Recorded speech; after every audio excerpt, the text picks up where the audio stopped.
One's phase 3 of the Undercover Policing Inquiry. We've been listening to the evidence of Derek Bryce, who was a Spy Cops manager. I'm joined with Paul Heron from the Public Interest Law Centre. Law Centre. Fumbled that. Okay. What did you make of Derek Bryce then? Get a bit closer to the mic. Well, I think he was the equivalent of Shaggy, as in, it wasn't me. I didn't know anything. I certainly can't recall.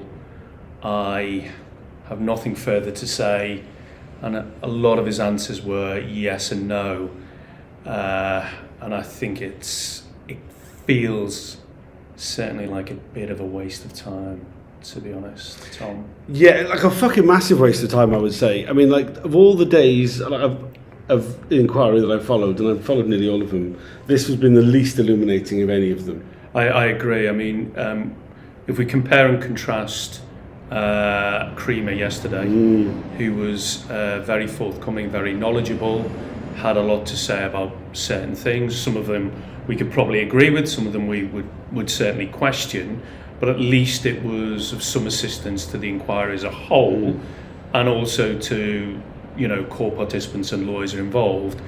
Today, I mean, there's no doubt that it feels very much like a waste of time. I think a lot of the questions have been, in my opinion, and I'm sure my core participants who I represent will be the same, would be very evasive, very forgetful to the point of not being prepared even to answer some of the basics, and also deferring any involvement in decision making to either higher up or basically, well, it was individuals in the field, and what do I know? What do I know? They would say, all he was prepared to really say is, I was concerned of their welfare, which of course is a job, but of course he was reading the documents and signing them, but he had nothing to say as to the quality, the content, or anything like that. So it's extremely disappointing. And the other thing, it feels as if, being polite, he's kind of misunderstanding that this is a public inquiry in the public interest to try and get an idea of what the management were doing. This is not him on trial. It's not him, being forced into some kind of horrendous position. He's meant to be assisting the public inquiry and acting in the public interest. And it does feel, certainly from my perspective, certainly from the core participants that I represent, would be he doesn't really kind of understand, or maybe he does and he's just not prepared to engage. Yeah, I think it's the latter much more. I mean, I think like it's not just that like he's lying about not being able to remember. I don't think it's the things that he's lying about. Like he had no knowledge. He's quite sure he had no knowledge whatsoever about the use of dead children's identities. I mean, it just doesn't make any fucking sense. It kind of doesn't make sense given the fact that even the officers who were very much against, there's a couple of officers who were very much against using them, or very reluctantly use them, were certainly have said it was a common tactic, it's a common theme, and you know the manager today is like, no, I didn't know anything about it, and it kind of stretches credibility, I think. Yeah, it smashes credibility completely, I would say. I mean, more than that as well. It's like any one of the controversial officers. Jim Pickford, Jim. Can't remember his bloody surname, but Richard Clark. Yeah. Any of these like controversial characters. He just doesn't remember them at all, despite at the same time saying, he developed a close relationship with all the officers. Yes. That as soon as any of the controversial ones are mentioned, it's like...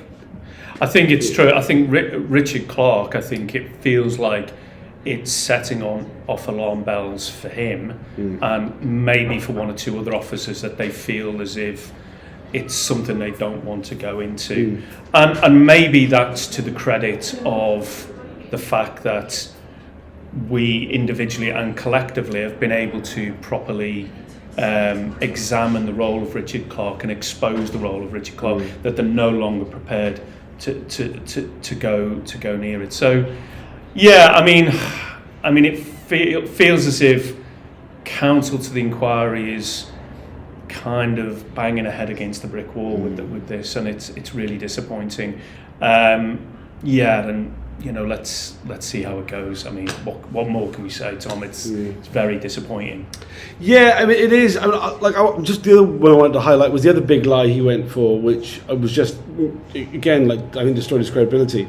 When discussing those twice weekly meetings, every other officer that's mentioned it has gone on about the boozy nature of them and the fact that they were alcohol fueled. Yeah. He claims there was no alcohol at all. No. And also the other thing is, in twice weekly meetings, anybody who's even had a staff meeting once a month can remember some details, but certainly if you're doing twice weekly meetings, you would know a little bit more than what's going on. And if those twice weekly meetings are over the course of you being a manager, you would expect to at least know some details.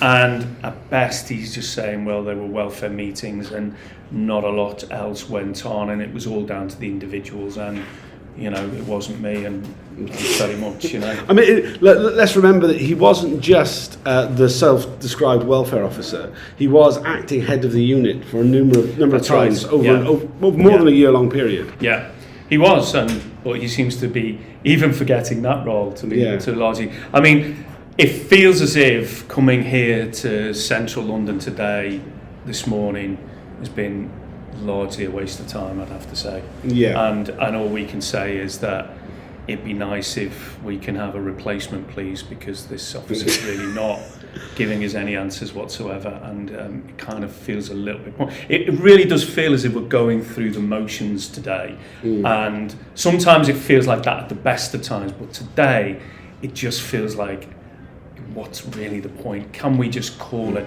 It feels like, when I'm following my own football team and Everton were getting beat 4-0, it almost feels like, well, let's call it quits at half time. You can have the 3 points. It almost feels like that. Let's just call it a day, Yeah, no, absolutely. I hear that entirely. I note that we're coming back after lunch for him to be asked any further questions. Yeah. I severely doubt if anybody will be having any further questions. I don't. I mean, you may have further questions as to whether you're going to get an answer more than no, it wasn't me, absolutely not, I can't recall. With hindsight, no, I can't recall. I don't think we're going to get more than that, to be honest. Or my favourite one of it is, I can't answer that. Which is like, we're just literally I know, but I can't. Yeah, come on. Yeah, that was often me when I was a student in the fridge, nicking somebody's food and being accused of nicking it, and I'd say, I can't answer that, and quickly run off. Yeah. So, guilty as sin. I think we can both agree that he's guilty as sin, he's lying like a bastard, and he's a disgrace. I'm not too sure I can commit to those statements, but it hasn't been the most productive morning. Let's be honest about it. No, it's been very, very frustrating. I think you're all getting a sense of how frustrated we are following it. Anybody else who's following it, I'm sure, is feeling the same. But we are coming back just for that. I think that's it then for today, right? That's it. We finish. I think we were down to finish at about 3 o'clock, but I think or even 4 o'clock. But I think we'll be over fairly quickly, and it's that'll be it, Tom. I think today. That'll be tomorrow is going to be interesting because Jeffrey Craft tomorrow, HN24. That'll be a lot more interesting. Sorry, 34. Hopefully, HN34. touch wood.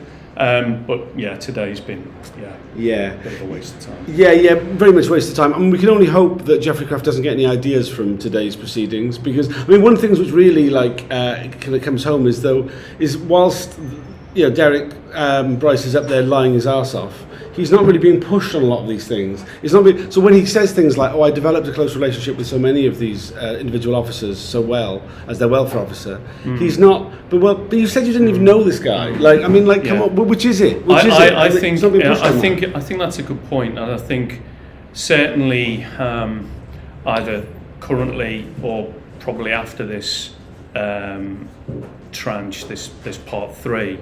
That's something that we, as core participants and lawyers, will need to raise, as in, when you do the softly approach, you can get information, but when you do the softly approach and you're not given information, there has to be an alternative strategy. And you know, as a lawyer, I would have preferred, if possible, for counsel to the inquiry to challenge a little bit more than just accepting. But that's something that, as core participants and lawyers, that maybe we need to address certainly after this tranche 1 phase 3, but hopefully during that there needs to be a little bit more pressing on the point. But I think anybody who is here and watching this would be extremely disappointed, and you hope that conclusions are going to be drawn by the inquiry itself on this witness, and negative conclusions at that. Yeah, absolutely. So, I mean, that's the lawyer's answer. Mine is you're a fucking liar, Derek. You're a fucking liar. You know you're a liar. You're a fucking disgrace. And the inquiry, buck your fucking ideas up. It's fucking useless. You've been fucking useless today. It's a disgrace. Sort yourself out. I think there's probably, there's not a great deal more to be said, really. I am in the room. There's some other of the core participants and people and followers of proceedings. Do either of you want to join? No, they don't. No, but they don't seem very impressed with me being so direct to the inquiry. But I mean, really, come on. Today has been a particularly frustrating one, and I'm sure there'll be many more to come.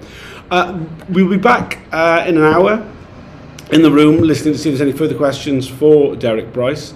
I guess I'll do a live reaction after that. There may not be much more to be said. Thanks for joining. We'll see you later.